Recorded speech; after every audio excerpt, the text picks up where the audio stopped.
you'll get the goal too. You'll achieve it also. But you've got to train your body to do this because our culture, all of our cultures in the world, every culture is different, but all cultures teach you to fit in. And if you're going to serve your community, your country, your family, and if you're going to serve what God has made you to be, whatever that distinction may be, however you language that, whatever you're here for, then you've got to learn to put yourself in a different state.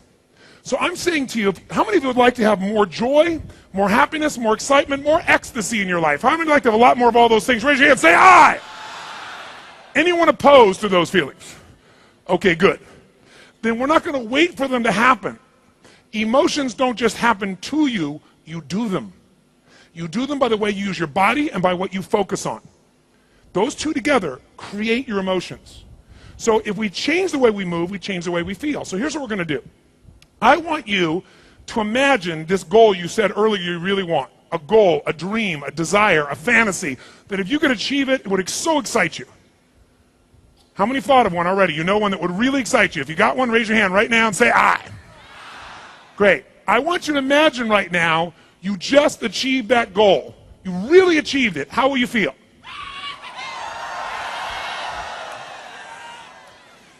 And notice how quickly that was over. See, if your brain goes, I got to work this hard so I can go, yay, for 2 seconds, your brain's not going to do what's necessary. You're going to just get caught up in your daily life. Most of you do not have enough associated to what you want, not enough draw. Most people are trying to push their way to get somewhere. But if you can imagine what you want and you can make it strong enough, it will pull you towards it. And pull is much more powerful than push. This man who feels lazy, he's not lazy. He has infinite goals. Goals that don't pull him enough, that don't excite him enough. He doesn't believe it enough. It's not real enough. So of course he's lazy. We're all lazy when we have nothing to look forward to or nothing strong enough to pull us. But we can change that in a heartbeat. But the way you got to change it is he has to change his body first, because if you ask somebody in this state, like this, they're like, and you go, what do you want? And they go, I don't know. What do you think you want? I don't know. Maybe more money. Maybe better relationship. Maybe a better job. Now, what do you think the chances of this person ever getting any of that is? 0. Because there's no animation. But if you get somebody in a totally peak state and you go, what do you want? They go, I'll tell you what I want. And they're in a very different place. So we want to get in that place. So here's what I want you to do. Shake your body out. And we're going to take this to a whole new level. You go, Tony, what are we going to do? Take off our clothes? No, no, no. Now, here's what we're going to do. But you might want to take off your jacket if you're wearing one so you can use more of your body, not get too hot. Here's what we're going to do. We're going to celebrate for no good reason. Just because we chose to. Here's what I mean. Listen to me now. Most people spend a life where they have very little joy. It's not because joy isn't there. It's because they think life has to be a certain way and then they'll get to feel joy for a moment someday in the future. What I want you to experience is total, unrelenting, playful, crazy, kid-like passion, joy, and celebration.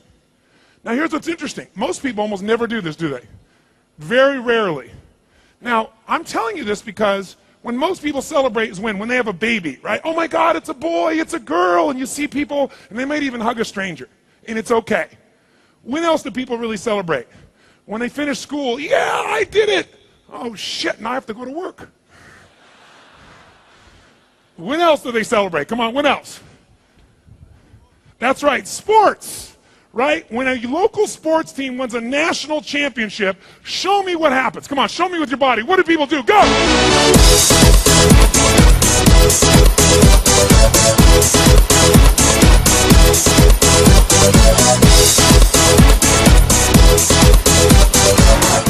Don't people go crazy? Do they? Yes or no? Come on. They scream, they yell, they jump. Yeah, we did it, we did it. What do you mean? What do you mean we did it? You didn't do shit. You watched. That's what you did. But I'm glad you're finally happy because some stranger did something you had nothing to do with. Now, some people, and by the way, it's culturally acceptable to do this when a sports team, your local sports team or national team wins, doesn't it? People expect it. It's totally cool. But some of you are living in cities that if the only time you're going to be happy is when your local sports team wins, you're never going to be happy. So we don't want to wait. We want to celebrate. In fact, think about this. Please think about this. Here's a belief to try. You don't need an excuse to be happy. And if you think that's crazy, think about this. Most people don't need an excuse to be unhappy, do they? How's it going? Feel like crap. How come? Woke up. And people go, I understand. See, if you said to me, how you doing? I'm feeling so good. How come? I don't know. I just feel good. Take him to the funny farm. But if people are depressed, everybody thinks that's normal, or bored, or tired, or burnt out, or stressed. So I'm saying to you, a muscle, how do you build a muscle? If you want to build your bicep, how do you build it? What do you got to do? Come on, what do you got to do? Not just exercise. You can exercise this muscle 100 times with a really light weight and you won't get any more muscle. You have to take a weight that's hard, that's difficult, isn't it true? And you got to push so hard. And when you feel you can't do anything, you got to push more. If I want to build my bicep, maybe I do curls with a weight. As I do these curls, let's say I pick a huge weight that's really hard to lift. And I'm going to do 10 curls. Which one of those 10 curls do I want to do the least? Which one? Number 10. Which one gives you 90% of the growth? Who knows? Number 11. Because see, when you think you can't do it and you make yourself push through it, that's when you get all the growth. How many know what I'm talking about here? Say I. So we want to train our emotional muscles. Because what's more powerful than love, or faith, or courage, or determination, or passion? Think about it. And if your courage, if you don't use your courage, does it get stronger or weaker? Which one? It gets weaker. What you don't use, you lose. So the more we work it, the more we're going to get. So we're going to work our happiness, our joy, our ecstasy muscles. And here's how we're going to do it. In a moment, we are going to celebrate for no good reason. Just because we're going to train our body to be this way again.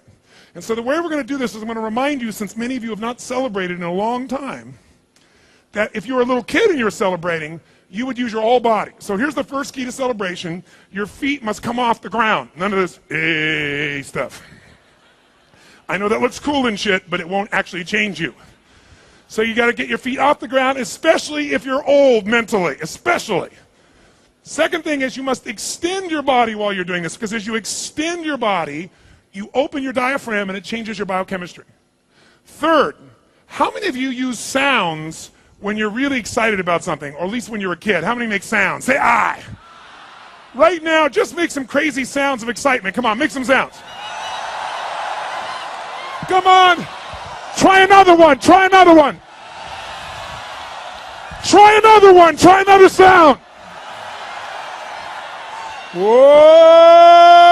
Yes. Very nice. Now, sounds change the way we feel, but as cultures, we've learned to be quiet. When you're a kid, how many of you made weird noises all the time? How many did this kind of stuff? Come on, say I. So what happens is part of the culture makes us not use that and we feel less alive. So I want you to use sounds. In fact, how many of you in this room like to sing when no one's around? How many of you like to sing even though you sound like hell? You're in your car, you're singing, you're rocking. You drive up the stoplight, you're still singing in your car. You look over, there's a person in the car next to you staring at you. What do? You quickly pick up your cell phone and act like you've been talking to someone. Why do we like to sing even though we don't sound good?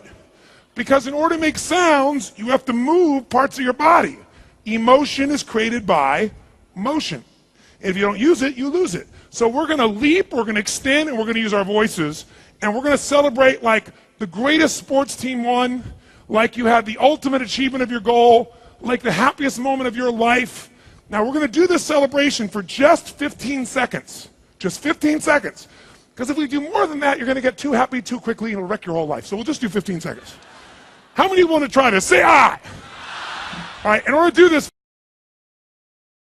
we've got to warm ourselves up. So we'll clap, and then I'll go 1, 2, 3, and we'll go. Here we go. 1, 2,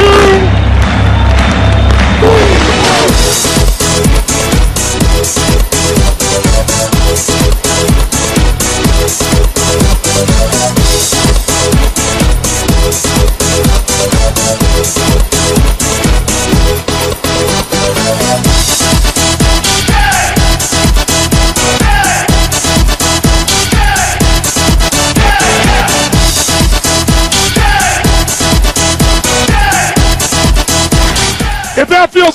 Say yes.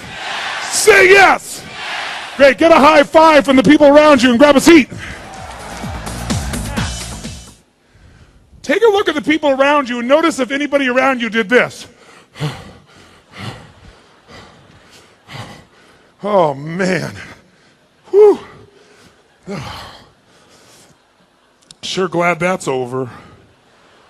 Get back to the seminar and stuff. Make sure you're sitting up in a peak state, even in your chair. Look at the person next to you, see if they're in a peak state. If they're not, adjust their state. Now, I'm here to say to you that as I've worked with just about anybody you can imagine, from Mother Teresa, Nelson Mandela, President Clinton, top athletes in the world, Serena Williams, Andre Agassi, I don't know if you ever watch Ultimate Fighting, Chuck Liddell. I just coached him a few weeks ago. I get the call when the fire starts. I get the call when the athlete is burning down and they can't get back on the field or on the court. I get the call when the child is going to try and commit suicide. And in 30 years, this is my 30th year of doing this, I've not lost one suicide out of thousands in 30 years. That doesn't mean I won't someday, but I haven't lost even one using these pieces. Thank you very much. Thank you. I get the phone call, true story, when the President of the United States calls me, President Clinton, and says, they're going to impeach me in the morning. What should I do? And I say, could you have called me sooner?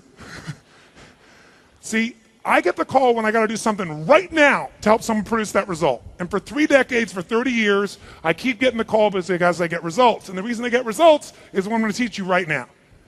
That the difference in how people perform is not based on their ability. What people can do is amazing. What they will do is usually disappointing. And the reason it's disappointing is not because they're not smart. It's because they haven't learned the number one key to success in life. They have not learned how to master their own state. How to master your state is the single most important distinction in your life, bar none. No matter what you do for a living, no matter who you care about, whether you're a parent, whether you're someone's lover, whether you're a son, a daughter, a mom, whatever you want to do, the most important skill in life is state management. If you can manage and master your states, there's nothing you can't do. Because the information about how to do things is all around us. Isn't it true?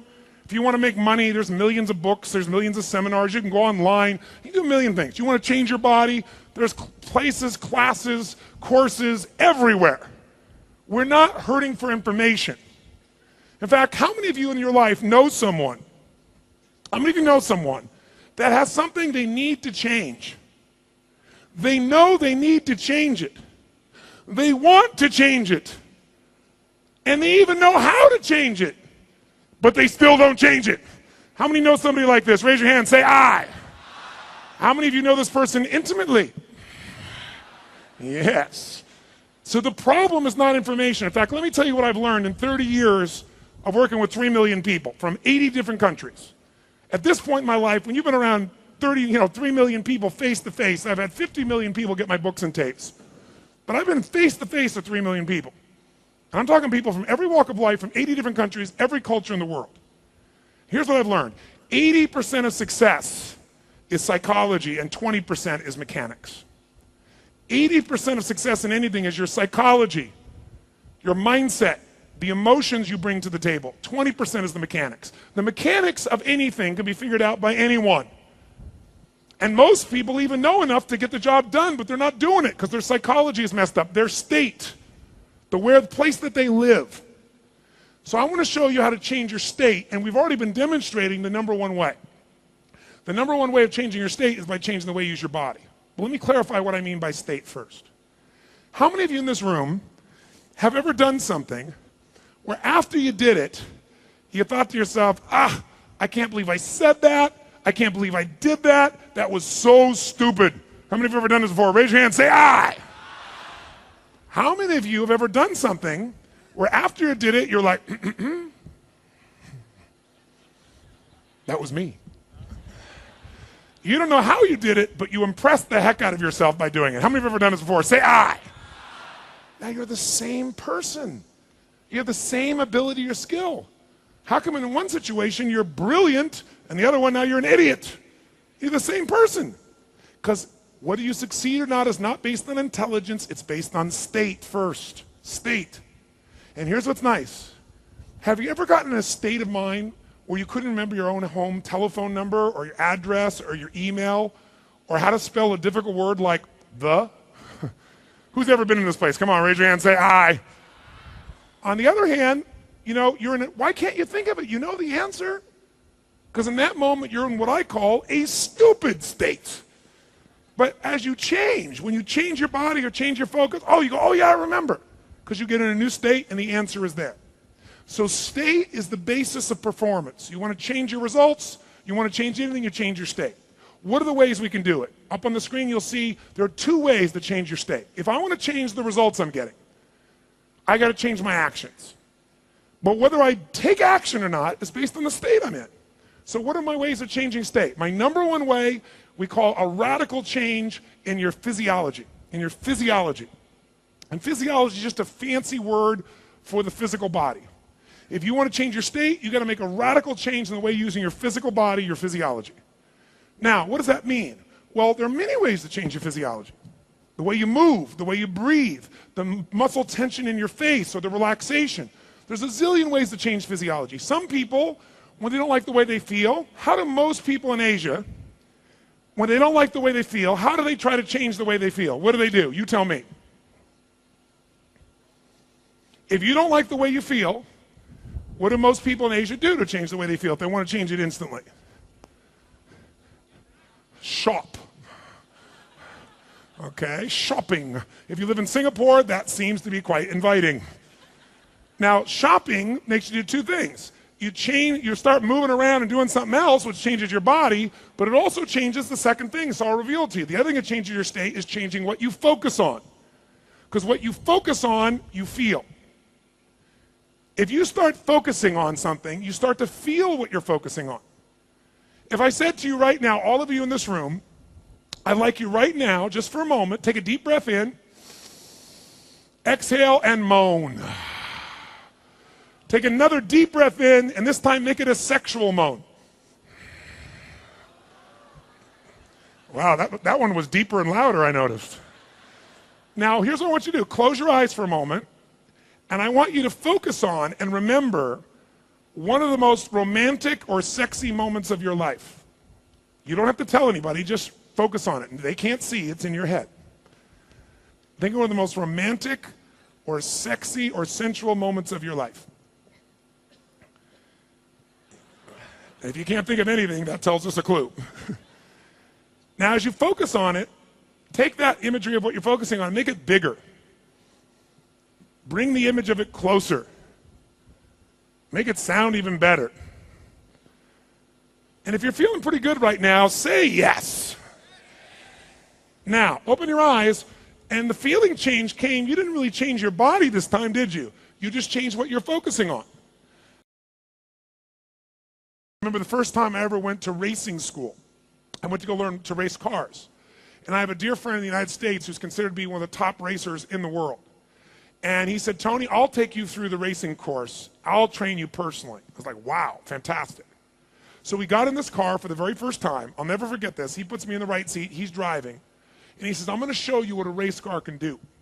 And we took off, and we were going as fast as you could possibly imagine, going straight at a wall between a corkscrew. So you're going straight at around it like this. And my heart's beating out of me. By the time we were done with this racetrack, he looked at me and he said, Tony, in 4 days, you'll be able to do that. And I said, you know what? I'm really positive, and you're full of crap.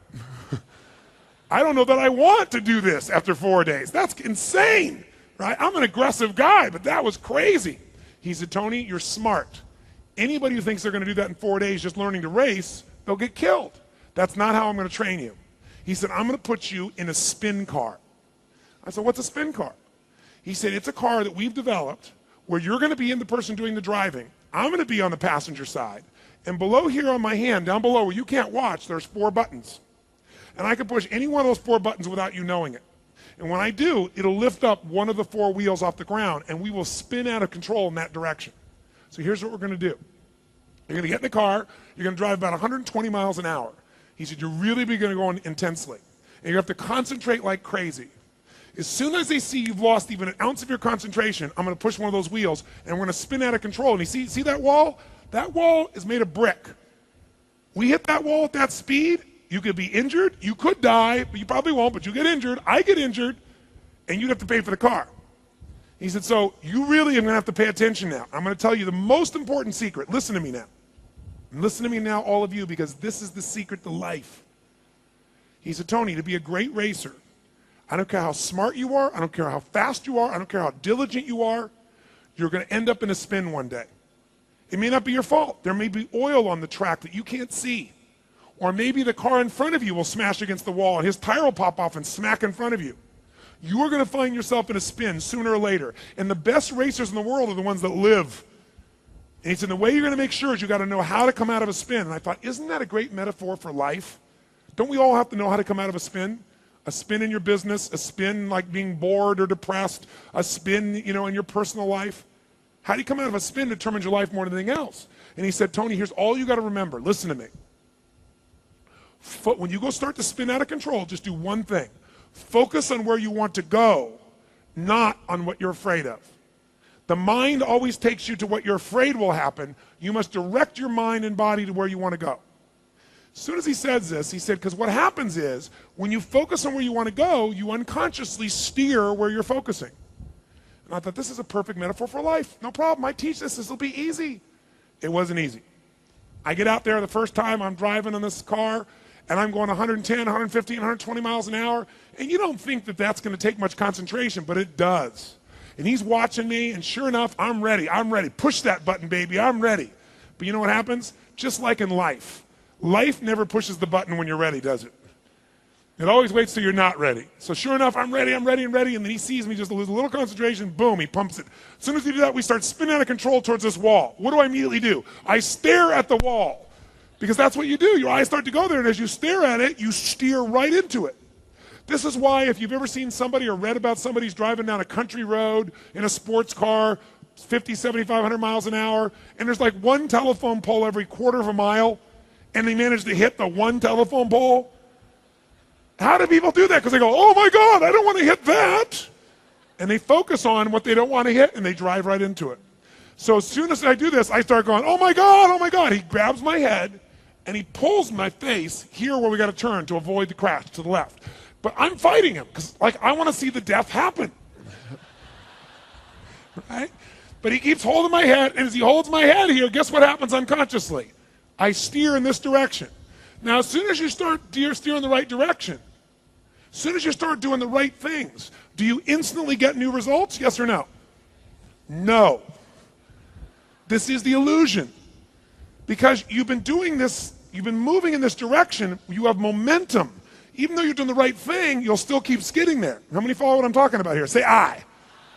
Is the same thing true in your life? You bet. Guy says, well, I've been on a diet for 5 days and I haven't lost any weight. Well, you've been a pig for 30 years. What'd you expect? You've done the right things for 3 days. You got to keep doing the right things. You've got momentum. But if you keep doing the right thing, will it catch eventually? Yes or no? Yes or no? And then what happens? Boom, you turn.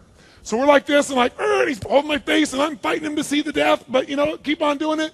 And sure enough, it feels like I'm going to hit the wall, and the last seconds, the wheels catch, and we turn. And my heart's beating out of me. And it looks like we missed it by 12 inches, probably 5 feet, but in my head it was 12 inches, right? So he goes to me, he says, did you learn? I said, I learned. I didn't learn shit. Because the next time we go, we're going, I'm ready. He doesn't do it. Keep on going. Lose a little confidence, lose a little concentration, boom, spin it out. Oh my God, grabs my head, shoves it. But after enough times, now I start to just do it, boom, boom. And even though we're still going in the wrong direction, I don't look. I keep focusing on where I want to go, and after a while, you get confident, don't you? And you turn, and you turn, and you turn. I have a very important question for you, all of you. If you focus on what you want instead of what you're afraid of, are you guaranteed not to hit the wall? Yes or no? Yes or no? Yes or no? Come on. No. No. If you focus on what you want, you're not guaranteed at the wall. There are no guarantees in life. But If you focus on the wall, are you guaranteed to hit it? Yes or no? Yes. So what I'm talking about is how you increase your probabilities many-fold, but there's no guarantee. So I said there's 3 decisions that control your destiny. The first one is, what are you going to focus on? Are you going to focus on what you're getting, what you're missing out on? Your past, your present, your future. What are you going to focus on? Whatever you focus on, you're going to feel, even if it's not true. Second, what does this mean? Is this the end or the beginning? Are you harassing me or teasing me or challenging me? Whatever meaning you give it controls how you feel. And your feelings and emotions control what you do, which is the third decision. What am I going to do? Every moment of your life, you're deciding, what am I going to focus on? What does this mean? And what I'm going to do. You want to change your life? You got to change what you focus on, change what it means to you, and change what you're doing, and life changes immediately in a heartbeat. You turn the corner, you make it happen. Now, the question is this. How many of us in this room have ever made lousy decisions? Raise your hand and say, I. How many in this room have ever made a tough decision and really did a good job and you made it happen, even though it was hard? How many have ever done this? Say, I.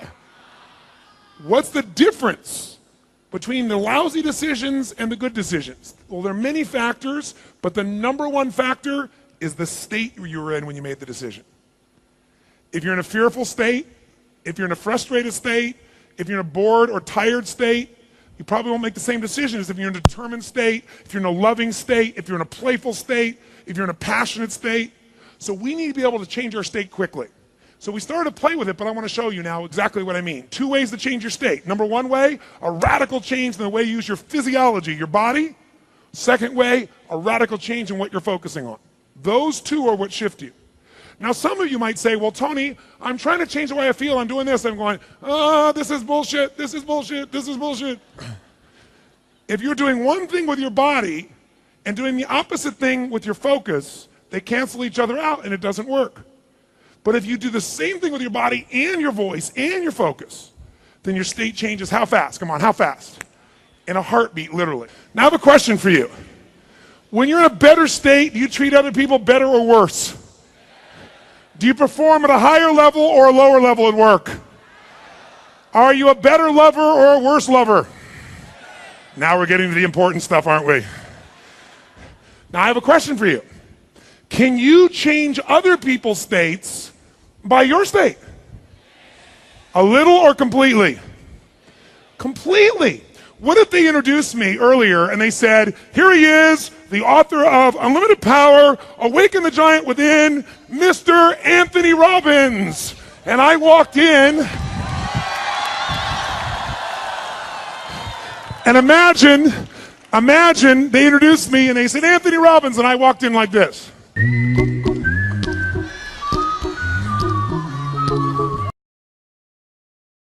Tells us a clue. Now, as you focus on it, take that imagery of what you're focusing on, make it bigger. Bring the image of it closer. Make it sound even better. And if you're feeling pretty good right now, say yes. Now, open your eyes, and the feeling change came. You didn't really change your body this time, did you? You just changed what you're focusing on. Now, if I got you to think of one of the most miserable moments of your life, don't go there. But if I did, do you think you'd feel differently as you remembered it? Yes or no? Of course, because focus equals feelings. Write it down. Focus equals feelings.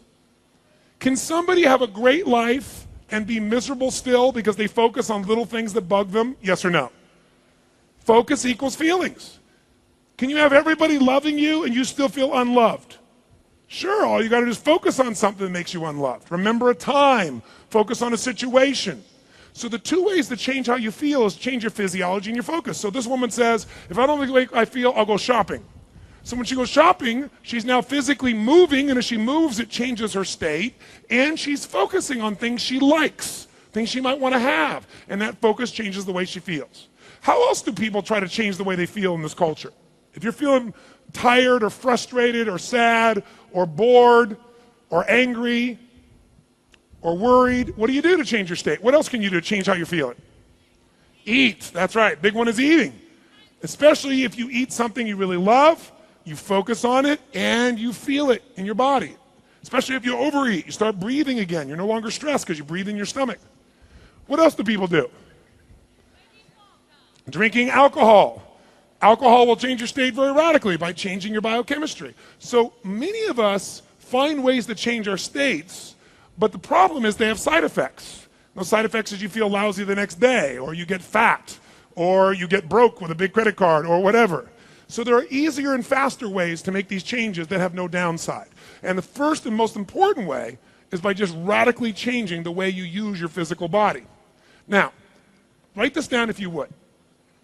If you want to know what's shaping your destiny, shaping your life right now as we speak, I leave here, you sat through this seminar, what's going to determine how your life turns out? Is it going to be the conditions of the world? Can the conditions outside be lousy and you still have a great time? Yes or no? Can people be going broke while someone else gets rich? Yes or no? Yes. So are there people in this world, by the way, who've been given everything? Love from their family, support, they have great education, great economics, and they're still unhappy. Is that possible? Yes or no? So we like to believe that our life turns out because of our environment, because of our biography, because of the way we grew up. But the truth of the matter is you can find people that are given everything who spend their whole life going in and out of rehab for alcohol or drugs, and they were given everything. And then you find someone else who was treated meanly, harshly, unfairly. They had no money, no education, no background, and they become some of the most successful people in the world. Is that true? Yes or no?